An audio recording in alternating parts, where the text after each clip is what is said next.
যথেষ্ট। বর্তমান বিশ্বে সর্বাধিক আলোচিত ভাইরাস করোনা ভাইরাস। ভাইরাস ভয়ঙ্কর পাপের ফসল। করোনা ভাইরাস থেকে আত্মরক্ষা সকল প্রকার বালা মুসিবতে বাঁচতে হবে এবং কিছু দোয়া শিখতে হবে।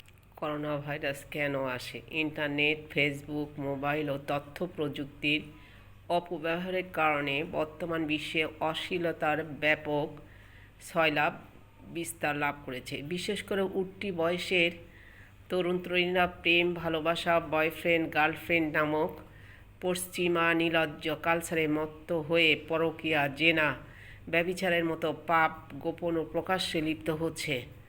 এক্ষেত্রে তারা আল্লাহকে ভয় করে না। এর অশুভ পরিণাম হিসাবে আল্লাহ তাআলা এই সংক্রাম দুরজ্ঞ ব্যাধি দিয়ে গোটা বিশ্বকে সতর্ক করেছেন।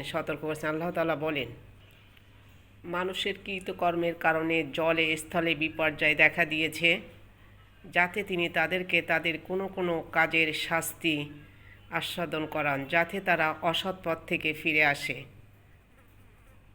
রাসূল সাল্লাল্লাহু আলাইহি ওয়াসাল্লাম বলেছেন, যখন সমাজে অশ্লীলতা, বেহায়াপনা ছড়িয়ে পড়বে, তখন তাদের মধ্যে এমন রোগব্যাধি ছড়িয়ে পড়বে যা ইতিপূর্বে দেখা যায়নি। ইবনে মাজাহ 4019। করোনা ভাইরাস ও যে কোনো কঠিন রোগ থেকে মুক্তি দেওয়া। আল্লাহুম্মা ইন্নী আউযু বিকা মিনাল বারাসি ওয়াল জুনুনি ওয়াল জুদামি ওয়া মিন শাইইন আল্লাহ সুকাম।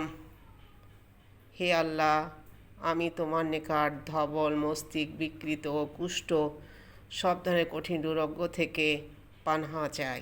তিরমিজি।